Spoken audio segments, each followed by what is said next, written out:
તો વડોદરાના સ્પંદન સર્કલ પાસે આગનો બનાવ બન્યો હોવાની માહિતી સામે આવી છે।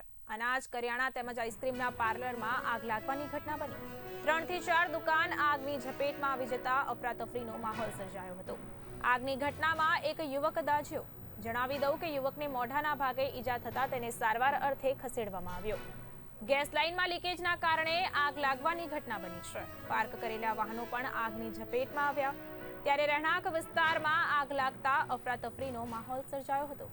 હાલ આગ પર સંપૂર્ણપણે કાબુ મેળવી લેવામાં આવ્યો છે।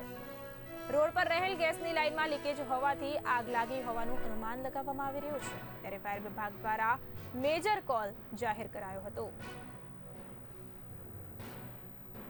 મારી જ્યુસની અહીંયા શોપ છે। હવે આ લોકો એરટેલ વાળા કાલે માર્કિંગ કરીને ગયા હતા, ખોદકામ કરીને એ લોકોએ કહી કે એ લોકોથી ગેસની લાઈન એ થઈ ગઈ, લીકેજ થઈ ગઈ છે। તો મારી દુકાનમાંથી છોકરો બહાર નીકળ્યો, ડાયરેક્ટ ગેસની લાઈનમાંથી આગ જ નીકળી। જમીનમાંથી હજુ આ લોકો બુજાઈ રહ્યા છે તોય જમીનમાંથી આગ નીકળ જ કરે છે।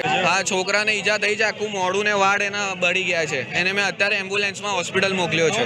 હવે બેદરકારી તો વીએમસીની જ કહેવાય મારા તરીકે, આમ જોવા જઈએ તો, કેમ કે એ લોકોના हाजरी में आ બધું काम चालू जो है, खोड़ा खाद काम ने जो भी ये लोग करता हो।